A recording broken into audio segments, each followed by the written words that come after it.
porque esta mañana vamos a llegar al final de una sección que venimos cubriendo hace ya un buen tiempo. Y hoy vamos a cerrar el capítulo, si Dios nos permite hacerlo. Vamos a estar estudiando los versículos 46 al 50. Cuando arrancamos el Evangelio de Mateo, veíamos que lo que este discípulo se propuso hacer con esto que estamos estudiando es que podamos ver con claridad quién es Jesús. Si bien Él fue rechazado y crucificado, Él no fracasó en lo que vino a hacer. Él es el Rey de Israel. Él es el cumplimiento de todas las profecías. Y todo esto era parte del plan. Cristo vino a buscar y a salvar lo que se había perdido, pero Él quería salvar al mundo de un problema mucho más grande que el que ellos creían que tenían. Para Israel no era solo librarles de la opresión romana, era librarles del pecado.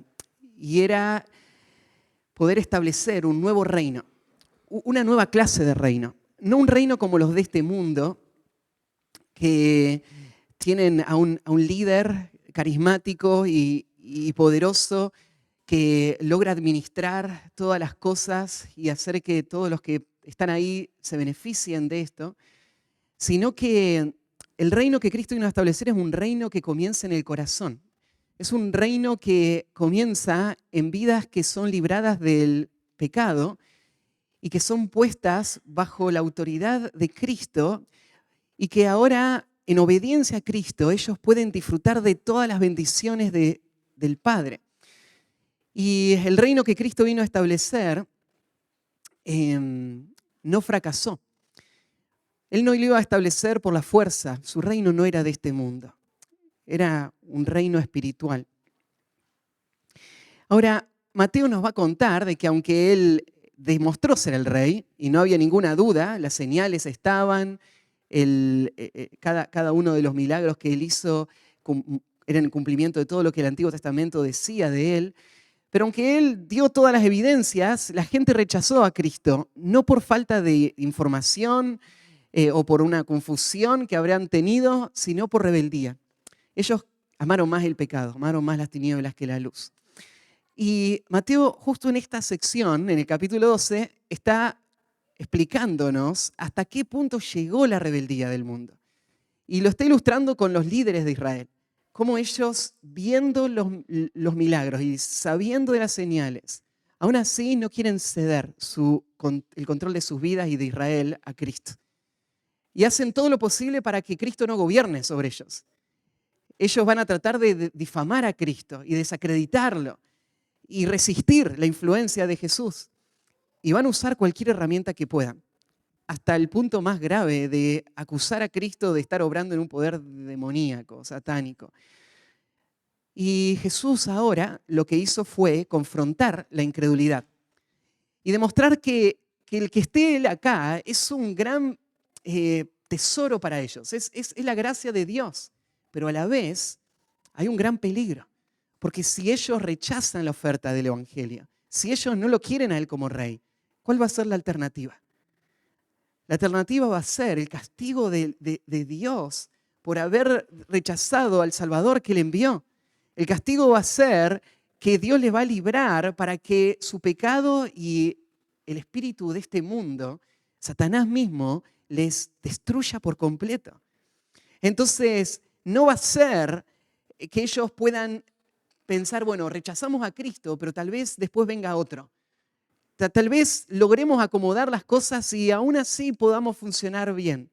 No, las alternativas son o Cristo o la ira de Dios, o Cristo o la destrucción del enemigo, de Satanás.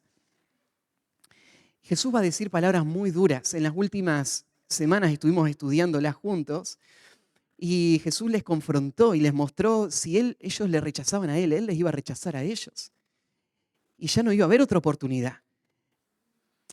Ahora, el último pasaje de esta sección no va a terminar con una nota tan negativa y oscura y dolorosa, sino que por el contrario va a terminar en una nota totalmente distinta, llena de esperanza y y afirmando algo sumamente precioso para todos los que estaban leyendo o escuchando a Jesús decir estas palabras. Porque Jesús va a pasar de la confrontación a los que rechazaban, ahora va a hacer un giro dramático y va a terminar hablando acerca de la relación íntima y, y especial que Él tiene con todos los que sí le han recibido. Él va a hablar de que en este reino Él no solamente vino a establecer una nueva política y una nueva forma para que funcionen las cosas. Él vino a establecer una nueva comunidad que está basada en una relación como la que este mundo jamás conoció. Una relación que es más profunda que los lazos naturales de esta vida. Jesús va a explicar que su reino es como una familia. De hecho, no como una familia, es una familia. Es una familia aún mucho más profunda y mucho más trascendente que las familias naturales. Quiero advertirte de algo primero, antes de leer el pasaje. Quiero que sepas que Jesús no está menospreciando a la familia. Esto sería una locura. Toda la teología bíblica nos muestra lo que Dios piensa de la familia y cuánto Dios ama a la familia. Dios ama a la familia porque Dios la llenó de su gracia y en la familia Dios le dio al hombre relaciones tan significativas y valiosas que son un tesoro. Que Dios mismo va a usar como un ejemplo para hablar de sus planes de redención. La familia es un tesoro y la familia es una parte clave y central en el plan de Dios de redención para este mundo. Dios planeó que en el entorno de una familia bíblica se puedan formar generaciones de niños que se conviertan en hombres y mujeres de Dios, que vivan para la gloria de Dios y llenen este mundo de la gloria de Dios. Dios diseñó que un matrimonio santo que vive para Dios pueda ser un reflejo de la realidad de la relación de Cristo y la iglesia. La familia es una pieza clave para que la iglesia pueda crecer y desarrollarse y cumplir su llamado en el mundo. Sería una gran tragedia si en algún momento a alguien se le ocurriría que Dios no valora a la familia y que tendríamos que menospreciarla nosotros también y seguir avanzando en nuestra vida espiritual sin considerarla. Esto sería una locura. Nada de esto es lo que yo quiero decir ni quiero mostrar en este pasaje. Pero Cristo sí va a ser muy claro en mostrarnos en esto. Cuando Él vino a establecer su reino, Él diseñó una nueva relación entre los creyentes que es tan trascendente, es tan valiosa, es tan importante que la relación familiar natural va a pasar completamente a un segundo plano. Y de ninguna manera va a compararse con la importancia y la grandeza de la relación con nuestros hermanos en la fe. La relación familiar, con lo valiosa que es, con lo importante que es para el avance de la obra de este mundo, queda relegada a un segundo plano frente a la importancia y a la profundidad de la relación de la familia de la fe. ¿Sí? Voy a decir cosas que tal vez te incomoden y yo sé que aún mientras estoy predicando, algunos de ustedes van a pensar, yo no creo que esto sea tan así. Y puede ser que aún mirando el texto y viendo que eso es lo que dice el versículo, vos pienses, yo no estoy de acuerdo con eso. Tal vez pienses, esto es imposible, esto no lo vi en ningún lado, ninguna iglesia es así. Así que esto no debe ser verdad. Quiero decirte que no tengo una agenda atrás de lo que estoy diciendo en esta mañana. Quiero ser fiel en explicarte lo que este pasaje dice. Y quiero hacerte un llamado esta mañana a vivir la verdad de este pasaje. Ahora, ninguno de nosotros llegó a la madurez espiritual todavía, ¿no? No somos perfectos en Cristo. Y por eso no se refleja todo lo que Cristo planeó para las relaciones del pueblo de Dios. Pero eso lo único que nos dice es que tenemos que seguir. Tenemos que seguir avanzando, tenemos que seguir creciendo. Pero Cristo nos va a hablar acerca del pueblo de Dios en términos que fueron totalmente radicales para su época y totalmente radicales para la nuestra también. Así que el título del mensaje de hoy es Ven a la familia de Cristo. Ven a la familia de Cristo. Y vamos a leer los versículos 14 al 50. Dice, mientras él aún hablaba a la gente, he aquí su madre y sus hermanos estaban afuera y le querían hablar. Y le dijo uno, he aquí tu madre y tus hermanos están afuera y te quieren hablar. Respondiendo él al que le decía esto, dijo, ¿quién es mi madre y quiénes son mis hermanos? Y extendiendo su mano hacia sus discípulos, dijo, he aquí mi madre y mis hermanos. Porque todo aquel que hace la voluntad de mi Padre que está en los cielos, ese es mi hermano y hermana y madre. Son palabras muy radicales. Espero que el Señor nos ayude a creerlas y a vivirlas. Ven a la familia de Cristo. Podríamos dividir toda esta sección en tres conceptos que creo que Cristo está mostrando con mucha claridad. O Mateo nos está mostrando también a través de esta historia. Y es, en primer lugar, ven a la familia de Cristo, aun si tu familia física te rechaza. Ven a la familia de Cristo, en primer lugar, aun si tu familia física te rechaza. Arranca el versículo conectando esta historia con lo que viene pasando. Jesús acaba de confrontar a los fariseos con su rechazo y su hostilidad y les advierte de las consecuencias que van a venir. Pero ahora, como les explicaba, Jesús va a hacer una transición para mostrar de que no todos van a rechazarle a él.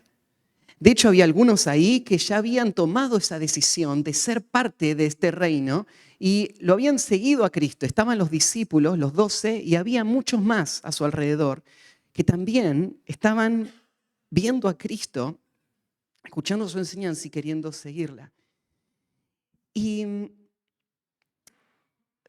en esa situación es que Jesús va a usar una situación sencilla y cotidiana para poder tratar un tema y hablar sobre algo que va a ser muy importante para el futuro de su pueblo. La situación que pasó se describe ahí. Aquí su madre y sus hermanos estaban afuera y querían hablar. Esta expresión, he aquí, es muy común en Mateo. Él la usa cada vez que él quiere subir la intensidad de una historia. Él quiere que nos asombremos de lo que está por pasar. De hecho, en estos pocos versículos, 3 veces aparece esa misma expresión, he aquí, he aquí, he aquí. Y es como que Mateo le está poniendo ritmo a la historia y fuerza con esas palabras, para que vos no dejes de asombrarte. Y nos va a presentar acá a los hermanos de Jesús. Este es el primer pasaje en donde leemos de los hermanos de Jesús. Y ustedes saben que la Iglesia Católica ha insistido en la perpetua virginidad de María. Y ha dicho muchas cosas falsas de María, entre ellas esta, ¿no? De que María nunca tuvo más hijos. Hay muchos textos en los evangelios que hablan de los hijos, de los hermanos de Jesús, pero claro, la Iglesia se las ha rebuscado para poder dar una explicación a esto, ¿no? Y la Iglesia Católica dice, bueno, la palabra hermanos puede ser usada para un pariente cercano, o sea, puede ser un primo de Jesús. Así que no hay que tomarlo como hermano necesariamente. Bueno, y la segunda explicación que dan es, bueno, ¿y qué tal si eran hijos de José de un matrimonio previo, antes que estuviese con María? Pueden haber sido hermanos, pero no un hermano completo, ¿no? de María. Así que, bueno, en ambas explicaciones que dan, no hay ninguna forma de defender que la palabra hermano, si bien sería posible usarla, así como yo digo, hola hermano, o en el mundo se usa esa palabra, puede tener otra connotación, pero en este contexto, en la forma en la que lo usan los evangelios, no se puede justificar. Esta palabra significa hermano y tampoco no hay ninguna evidencia de que haya habido otro matrimonio ni nada por el estilo. Estos son hermanos del Señor y podemos imaginar, después de que nació Jesús, José y María siguieron su vida matrimonial y la familia siguió creciendo. De hecho, la Biblia nos cuenta de algunos de estos hermanos que más adelante se iban a convertir a Cristo y iban a ser parte de la historia de la iglesia, en donde nosotros tenemos 2 cartas en el Nuevo Testamento escritas por hermanos de Jesús. Entonces, Jacobo o Santiago en la carta de Santiago y Judas serían 2 cartas escritas por hermanos del Señor. Así que de ellos se está hablando acá. Cuando Mateo nos cuenta la historia, omite algunos detalles. Simplemente nos dice que vinieron y querían hablar con Jesús, pero no nos dice mucho de cuál era la relación que Jesús tenía con esos hermanos. Si vamos a los otros evangelios, descubrimos algunas cosas. Primero, los hermanos de Jesús habían rechazado a su hermano como el Mesías. Ellos no creían que Jesús fuese a ser realmente quien él decía ser. Seguramente habían visto cosas especiales en Jesús, pero la familiaridad había hecho que sus corazones estén más cerrados al hecho de que Jesús podría ser realmente el Mesías. Entonces, ninguno de sus hermanos había creído en Jesús. Pero ahí en Marcos 3:21 se nos da un detalle de esta historia de cuando los hermanos vinieron a Jesús que nos ayuda y complementa mucho. En Marcos 3:21 dice, cuando lo oyeron los suyos, su familia, su mamá y sus hermanos, vinieron para prenderle, porque decían, está fuera de sí. O sea, ellos dijeron, nuestro hermano se volvió loco. Está armando un revuelo terrible, tenemos que hacer algo. Si lo amamos, no lo podemos dejar que siga en estas condiciones. Así que lo vamos a ir a buscar y lo vamos a traer a la fuerza, lo vamos a encerrar en casa hasta que se le pase un poquito esta locura y lo podamos salvar del desastre que puede hacer. Qué vergüenza, ¿no es cierto?, que tu hermano ande por ahí diciendo que él es el Mesías. Así que vinieron para prenderle porque creían que estaba fuera de sí. No es claro, los evangelios no son claros para decirnos cuál era la posición que María había tomado en cuanto a Jesús. Sí se nos dice más adelante que María es parte del grupo que sigue a Jesús y al final vemos una escena ahí con María al lado de la cruz. Pero en el pasaje de Marcos, cuando habla de los suyos, y Mateo cuando dice que María vino con sus hermanos, hasta parecería interpretarse que María misma está siendo parte de este complot, de venir para frenar a Jesús de esta locura y de lo que está pasando.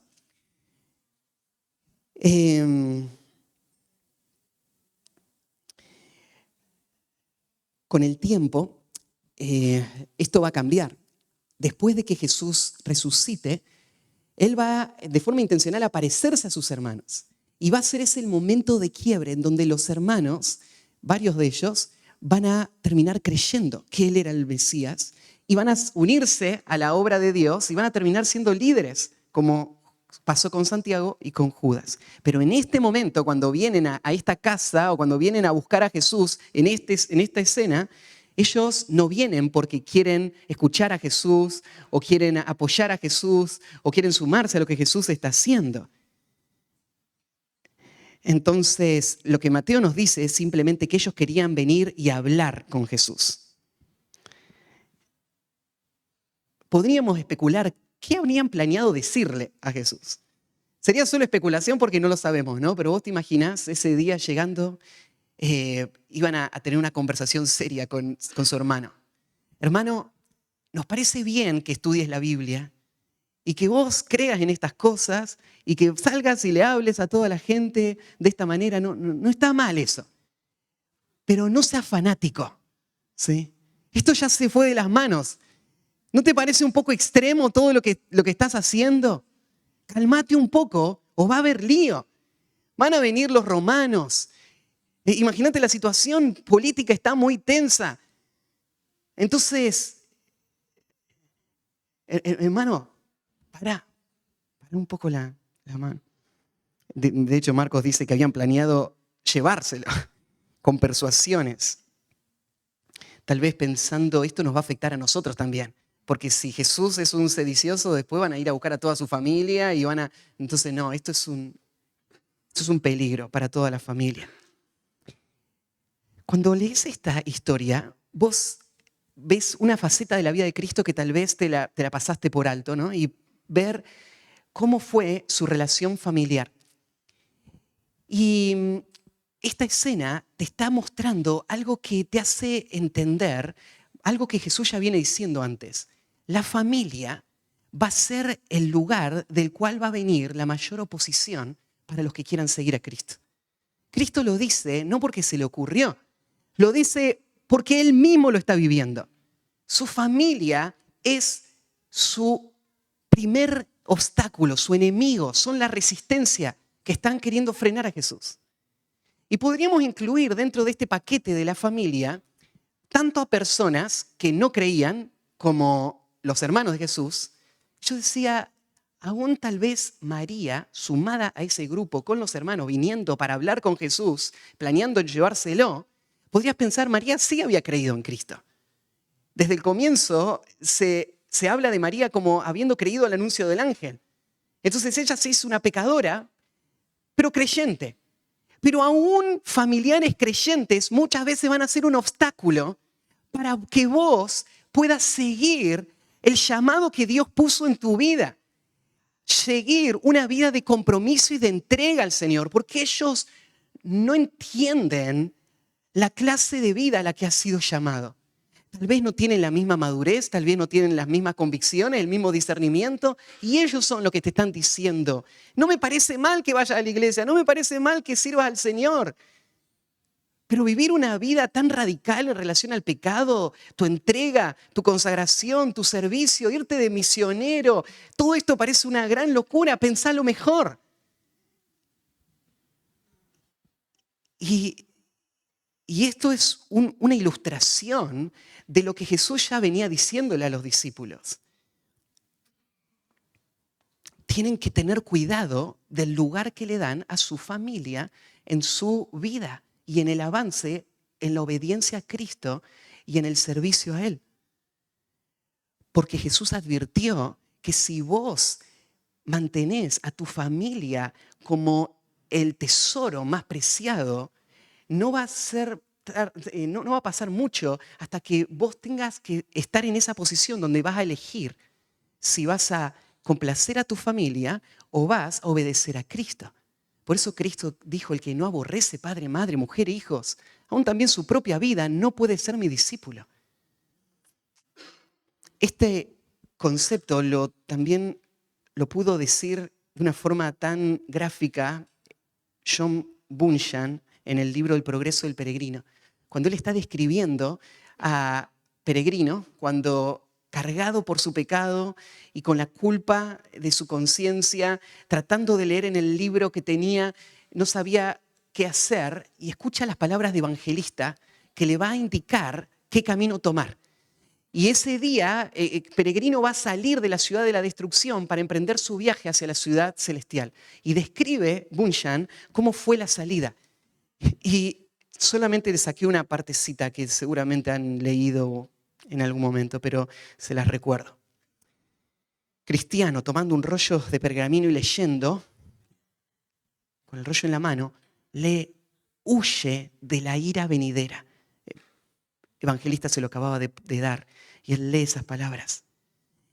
Entonces Cristiano pregunta, ¿a dónde iré? ¿Y por dónde he de huir? Evangelista, señalando un campo muy espacioso, ¿ves esa puerta angosta? No, dijo Cristiano. Evangelista, ¿ves allá lejos el resplandor de una luz? Ah, sí, dice Cristiano. No la pierdas de vista.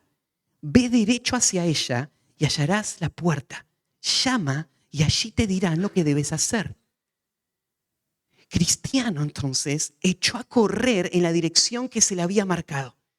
Mas no se había alejado aún mucho de su casa cuando se dieron cuenta su mujer e hijos y empezaron a dar voces tras él, rogándole que volviese. Cristiano sin detenerse y tapando sus oídos, gritaba desaforadamente, vida, vida, vida eterna. Y sin volver la vista atrás, siguió corriendo hacia la llanura. Esto es lo que va a requerir que vos sigas a Cristo. Esto es de lo que Cristo estaba hablando cuando Él dijo, el que no aborrece padre y madre, mujer, hijos, aún también su propia vida, no puede ser mi discípulo. Jesús ya le había dicho a sus discípulos en el capítulo 10, versículo 21, el hermano entregará a la muerte al hermano y el padre al hijo, y los hijos se levantarán contra los padres y los harán morir. En el versículo 34 y 35, no penséis que he venido para traer paz a la tierra. No he venido para traer paz, sino espada, porque he venido para poner en disensión al hombre contra su padre, a la hija contra su madre, a la nuera contra su suegra.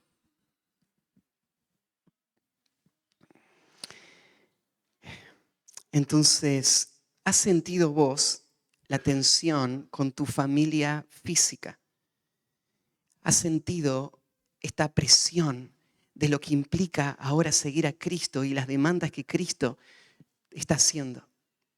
¿Has escuchado tal vez a tu familia física decirte, vos estás metido en una secta? ¿Sí? Probablemente.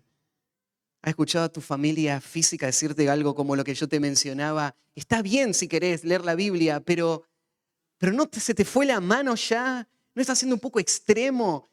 ¿Que te vas a aislar de todo el mundo? ¿Ya no querés compartir con nosotros?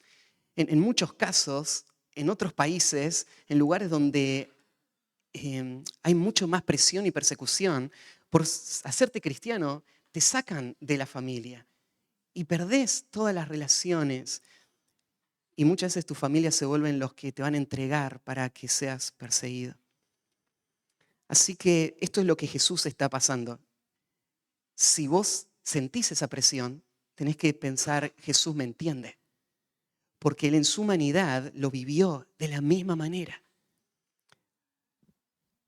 ¿Y qué vamos a hacer frente a eso? Vamos a pensar, bueno, la familia es lo más valioso que tengo, ¿no? Así que tengo que tener cuidado. No la tengo que perder. Vamos a ver en Jesús que Él abraza esto. Él acepta esta realidad. Porque Él vino a establecer una nueva forma de relaciones. Llegar a Cristo tiene por diseño un cambio de relaciones. Un cambio profundo en las relaciones. No te va a llevar a menospreciar a tu familia, pero te va a llevar a valorar otra familia aún mucho más.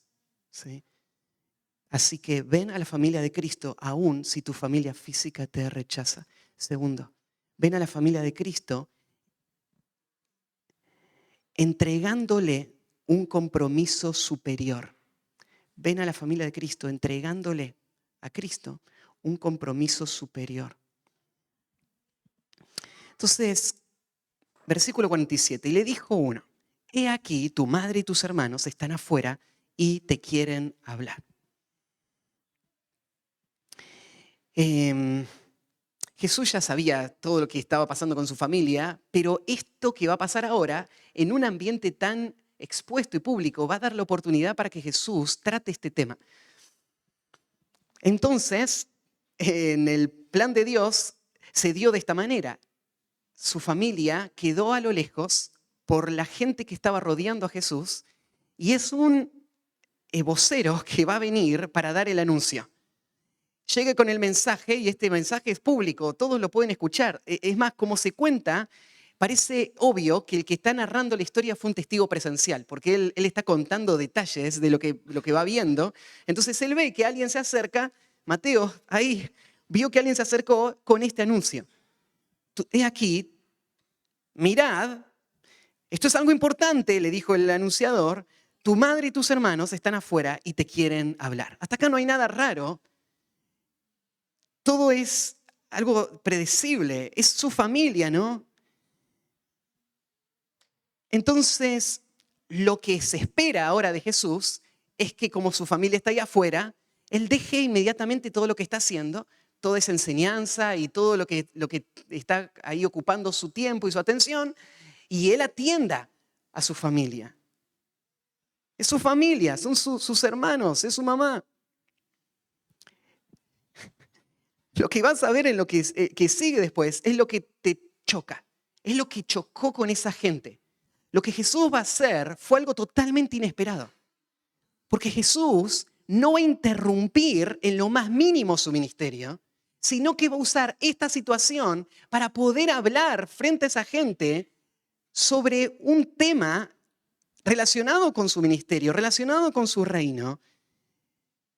Y va a volver esta situación familiar en una oportunidad de instrucción bíblica y teológica. La respuesta de Jesús aparece en el versículo 48. Respondiendo él al que le decía esto, dijo: ¿quién es mi madre y quiénes son mis hermanos? ¿Te imaginas el silencio que se hizo? Una confusión total. La gente de la época de Jesús valoraba tremendamente la familia. Pensá, la identidad de uno estaba ligado a su familia. Sus posesiones en Israel, las tierras, habían sido divididas en el tiempo de Josué por familias que habían sido cuidadas y que se mantenían dentro de estas familias por generaciones. ¿Vos entendés? Decir quién es mi familia es rechazar todo eso. Es perder tu herencia. Es perder tu identidad social. Es cortar con todo tu linaje del cual tenías tu orgullo. Yo soy de tal tribu, yo soy de tal familia, yo soy de tales padres y tales descendientes. Y que Jesús ahora diga quién es mi familia. Una confrontación tremenda. No tenés que entender mal estas palabras. Jesús no está desmereciendo el valor de la familia o diciendo todo lo que la familia ha sido hasta ahora ya no lo es más. De ninguna manera. No ves ningún indicio en el ministerio de Cristo que Él jamás haya descuidado a su familia. Hasta el último momento, cuando Él colgaba en la cruz, antes de morir, una de las últimas cosas que hizo el Señor fue mirar a su mamá, que para ese momento pensamos que José había muerto, porque no aparece en las narrativas de los evangelios. Entonces José estaba cuando Jesús era un niño, pero cuando Jesús está en el ministerio ya no está José. Entonces lo que entendemos, José murió en algún momento durante ese periodo de tiempo. Entonces ahora María es una viuda, su hijo mayor está muriendo, él es el responsable, así que ¿qué hace Jesús? Le dice a su hijo, su discípulo más cercano: ahí está tu madre, y a la madre ahí está tu hijo. Y le transfiere la responsabilidad a Juan del cuidado de María. Jesús está pendiente de María, sin duda. Cuando Jesús dice quién es mi madre, no está implicando yo me desentiendo de las necesidades de mi familia. Yo no quiero cultivar una relación con ellos. Jesús amaba profundamente a su familia. Y un testimonio de esto es que Jesús después se le apareció a sus hermanos y sus hermanos llegaron a Cristo. Claro que Cristo tiene un plan para ellos también. Sin embargo, lo que estás viendo en estas palabras es que con todo lo importante que era la familia, frente a la nueva relación que se estaba estableciendo en el reino, la familia ahora tomaba un lugar secundario.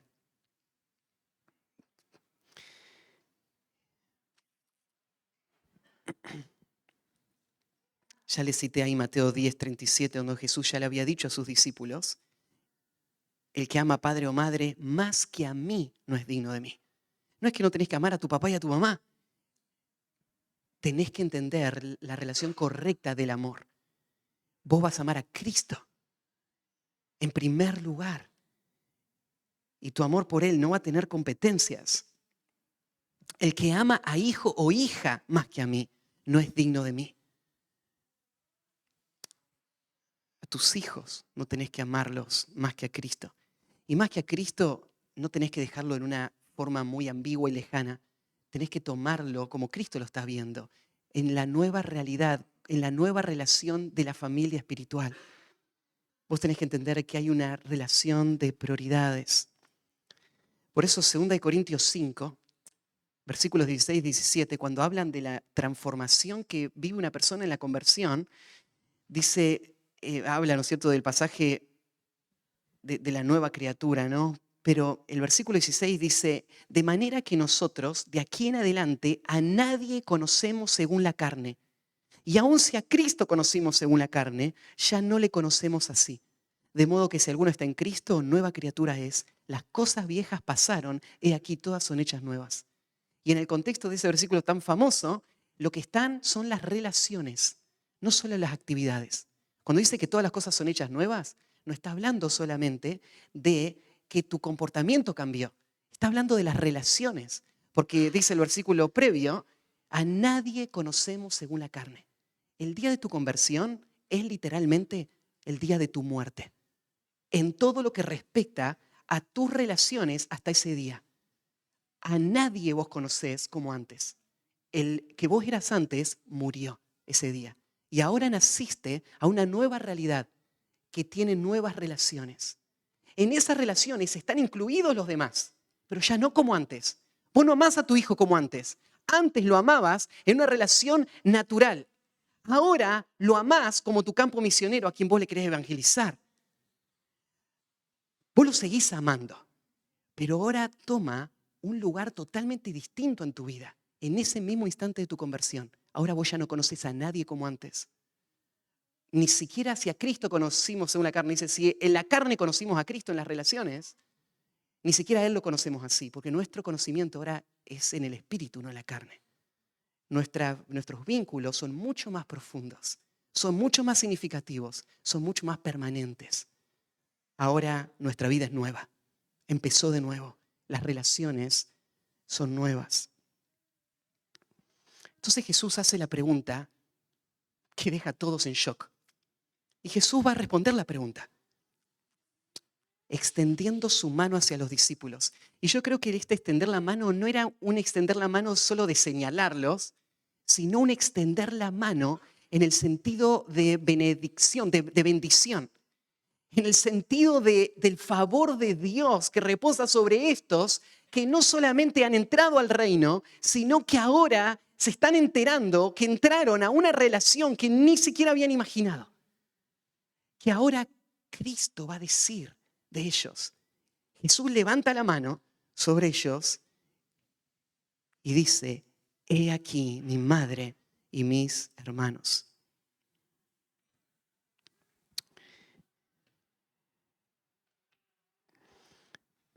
Él va a señalar entonces esta nueva relación y confrontar a todos con este contraste. Fíjate cómo se va a dar este contraste. Hasta ahora Jesús había hablado de todos los que le rechazaban y les advirtió de las consecuencias.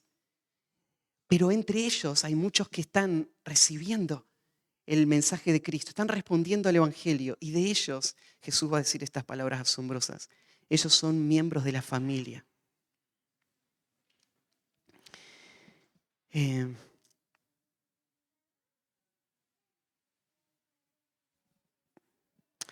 Cuando Jesús afirma esto, ellos son mi madre y mis hermanos,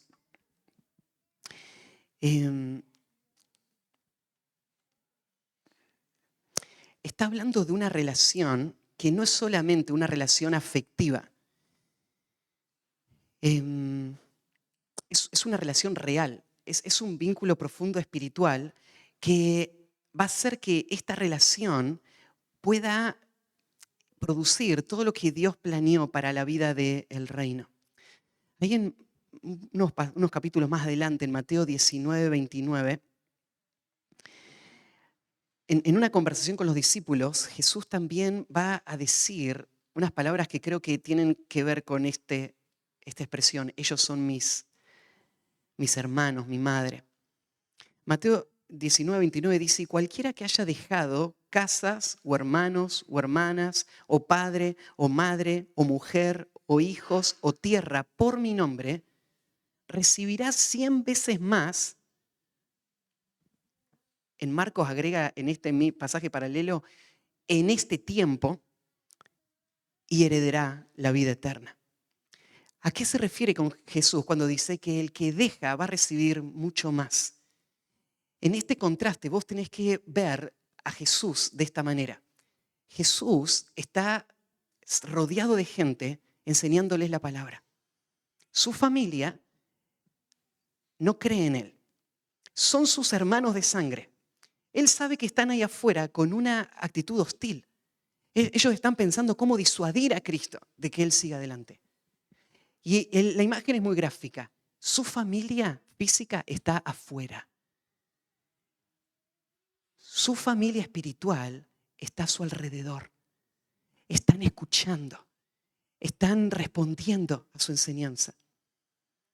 Y la familia espiritual que Jesús está señalando es muchísimo más grande que la familia física.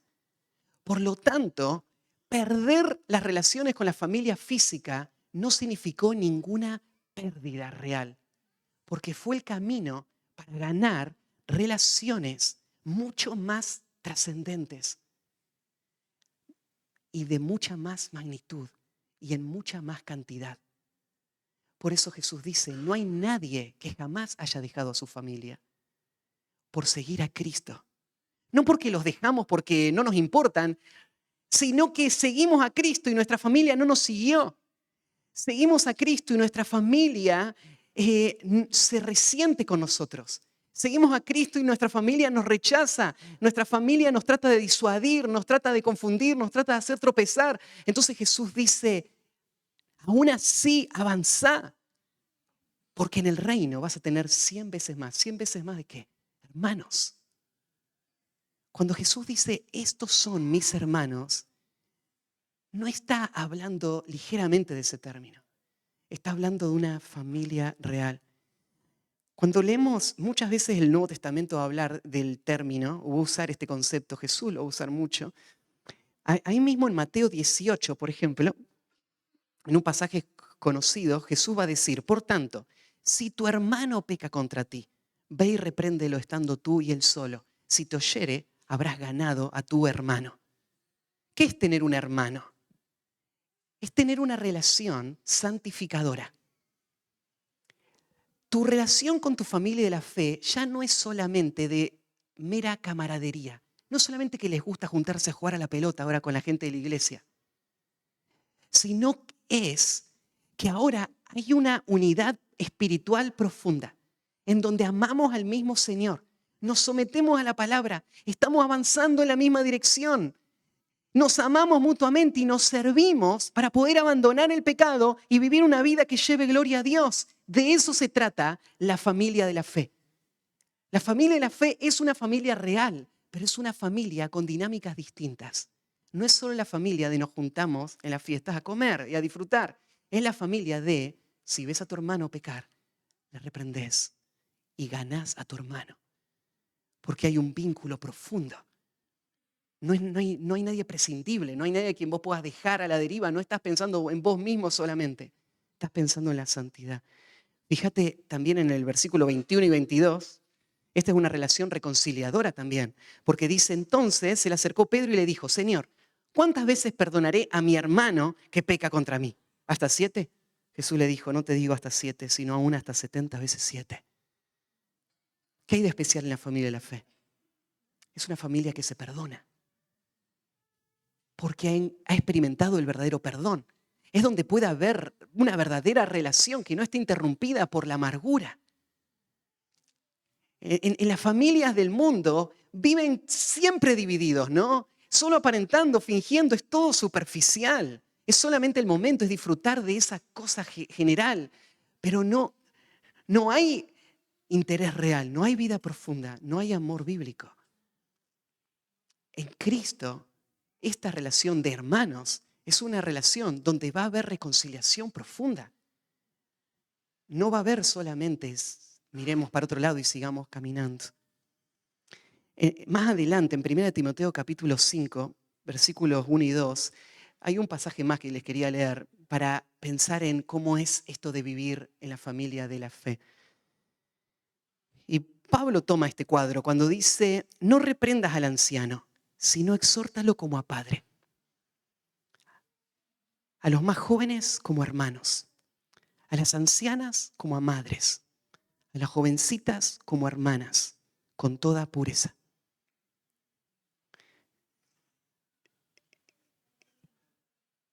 Yo los miro desde acá y ustedes son mi familia. El Señor me ha regalado muchas mamás. Tengo una mamá en la carne que ha sido también una mamá espiritual para mí toda mi vida y lo sigue siendo hoy. Pero el Señor me ha regalado muchas mamás. Sí. Muchos papás. Muchos hermanos. Tengo una hermana que el Señor me regaló. Es un tesoro para mí. Y sé que no siempre he sido un buen hermano. Tengo 1000 cosas en mi mente de la niñez. Y aún hasta el día de hoy pensaría, habría mucho más que me gustaría hacer para cuidar y mostrarle mi amor a mi hermana.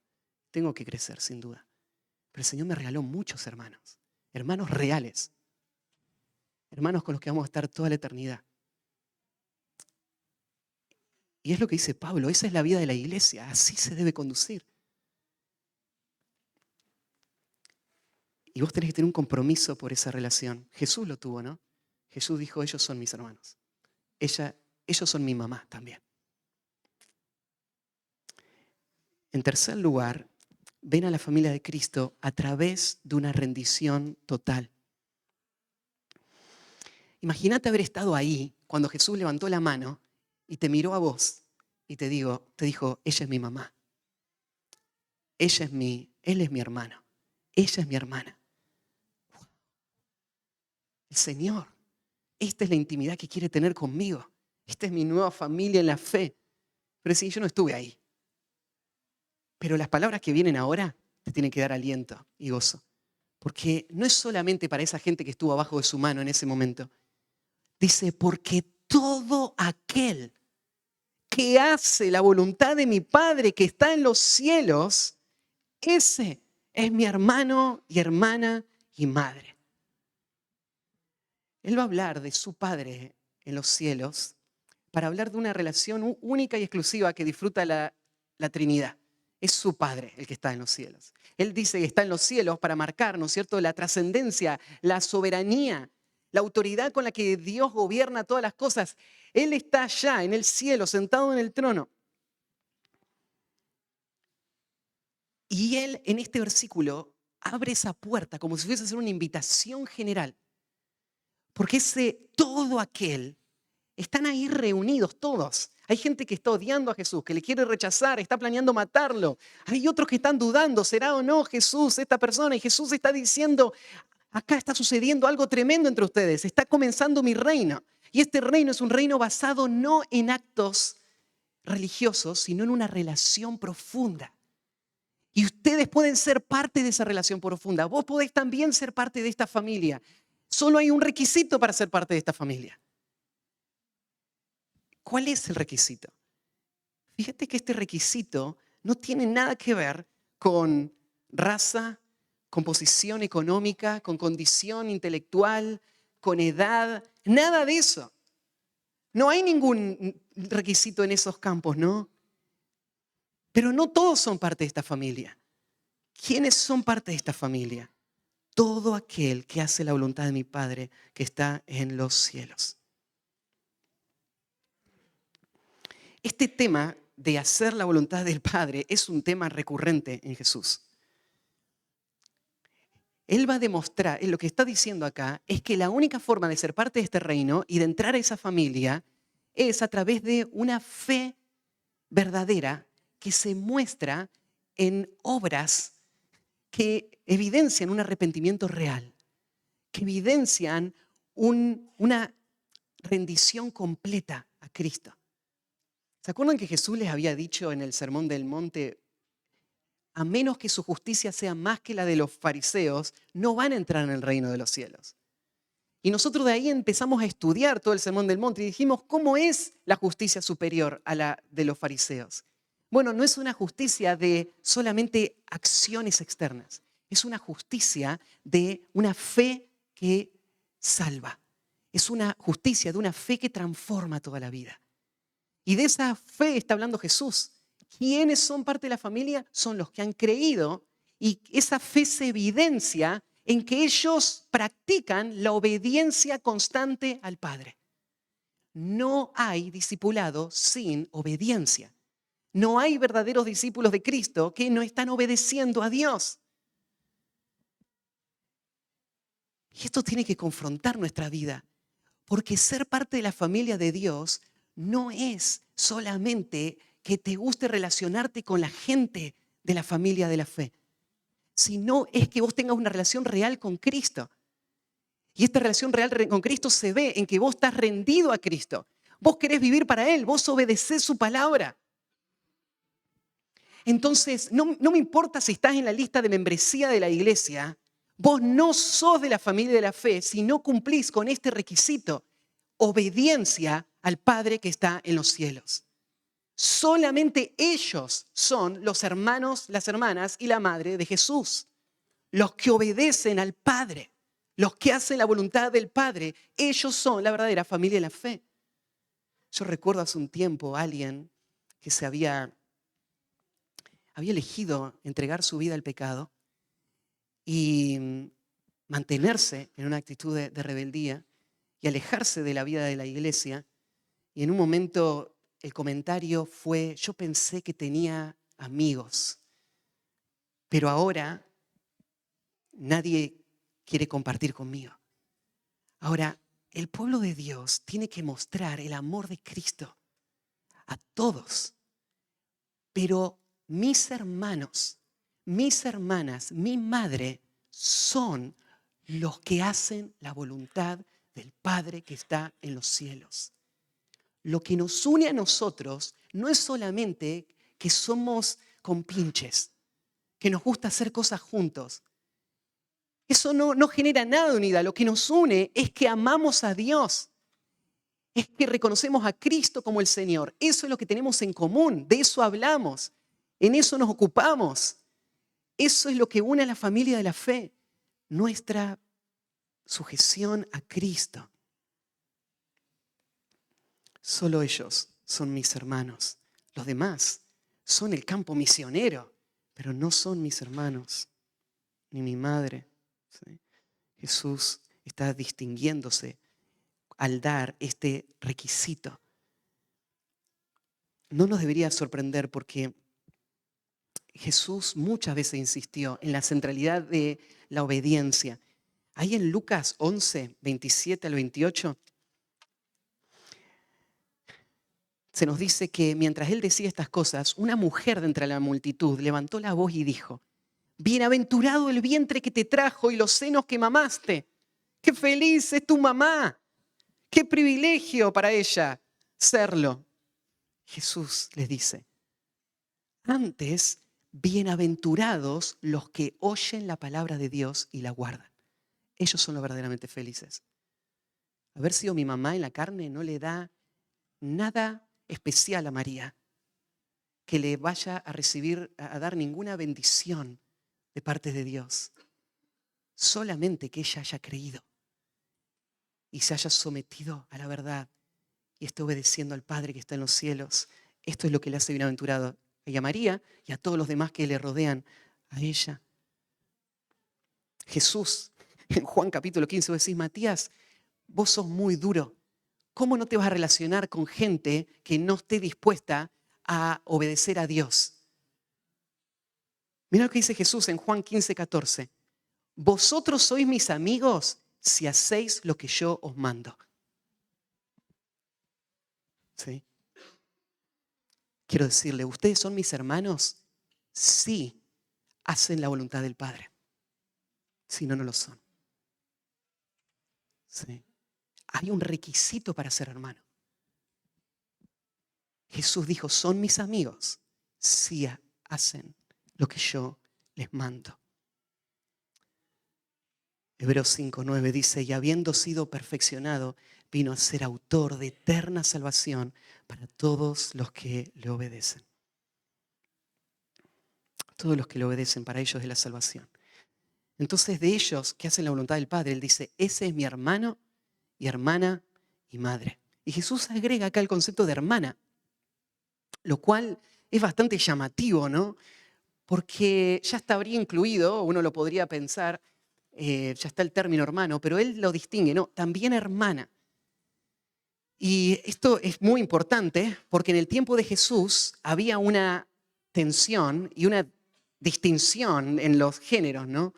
Y entonces, para el pueblo de Israel, los hombres tenían un acceso a Dios que las mujeres no podían tener. Y que ahora Jesús diga, no, no, las mujeres al mismo lugar, a la misma relación, a la misma intimidad, sin ninguna distinción que cualquier hombre. O sea, Jesús no está hablando de los 12 nomás, cuando dice estos son mis hermanos. Él está hablando de cualquiera y Él está hablando de las mujeres ahora, especialmente.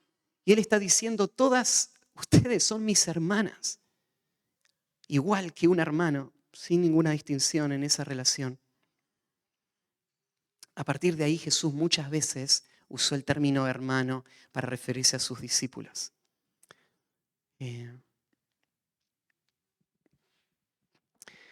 Quiero terminar y pienso en este pasaje, tenemos mucho que pensar. En primer lugar, pienso en esta puerta que se está abriendo delante nuestro, una invitación. Yo creo que la intención de Mateo al cerrar el capítulo 12 con estas palabras es cambiar el tono de la confrontación y la advertencia a esta invitación amorosa. Jesús está construyendo un reino que es una familia, donde Él llama a su madre y sus hermanos, a los que están respondiendo, a los que creen, y como evidencia que creen, están rendidos a su voluntad, obedeciendo al Padre.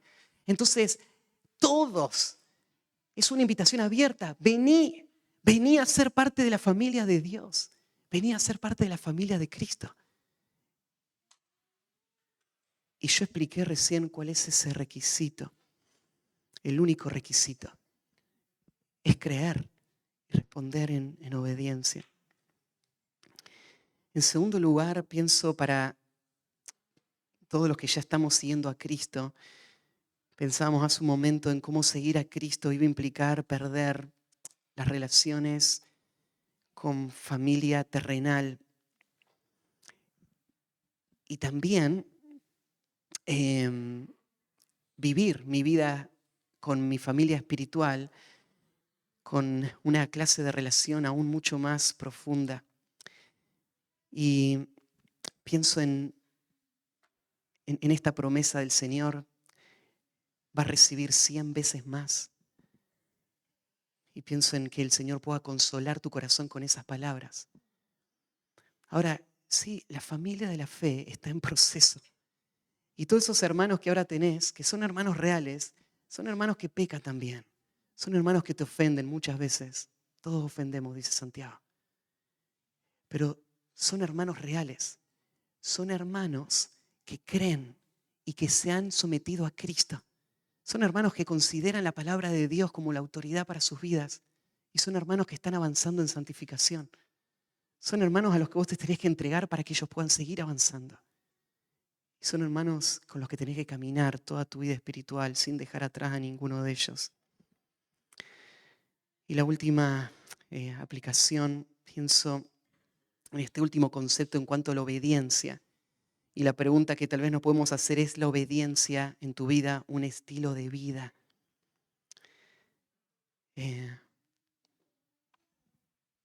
Yo decía, no solo creas que sos de la familia de Dios porque te gusta estar cerca de la familia de Dios, porque te gusta compartir momentos sociales con la familia de Dios, porque participás de la vida religiosa con la familia de Dios. La familia de Dios son los que obedecen. Está tu corazón rendido al Señor. Es la obediencia un patrón, un estilo de vida para vos. Eso es lo que marca tu verdadera identidad. Sos un verdadero discípulo del Señor, lo evidencia tu vida, tu obediencia, y si no, ¿qué te frena a venir a Cristo hoy? ¿En qué forma no has estado relacionándote con tus hermanos en la iglesia como una familia más trascendente que tu familia de sangre? Se evidencia que tu relación con tus hermanos en la fe es más profunda que tu relación con tus hijos, hijas, hermanos y hermanas, madre o padre en la carne. ¿Cómo lo vas a revertir? Piensa en algo práctico que podrías hacer esta semana para crecer en tu vida de comunión y amor y servicio con tu familia espiritual. Ellos son. Nosotros estamos ahí dentro de ese todos. Por la gracia del Señor. Vamos a alabarle juntos. Oramos. Padre, nos sentimos tan privilegiados, tan bendecidos por tu gracia, de que tú hayas querido no solamente perdonar nuestros pecados, no solamente cambiar nuestras circunstancias, sino llamarnos tu familia y amarnos así, tratarnos así. Señor, perdona nuestra rebeldía, nuestra incredulidad y aún, Señor, el daño que hacemos a tu familia. Y danos tu gracia para crecer. Permítenos, Señor, avanzar como iglesia en esta realidad y que tu reino pueda ser visto por un mundo incrédulo y rebelde como una verdadera familia. Danos, Señor, tu gracia para poder hacerlo, para que tu nombre sea exaltado. En el nombre de Cristo Jesús. Amén.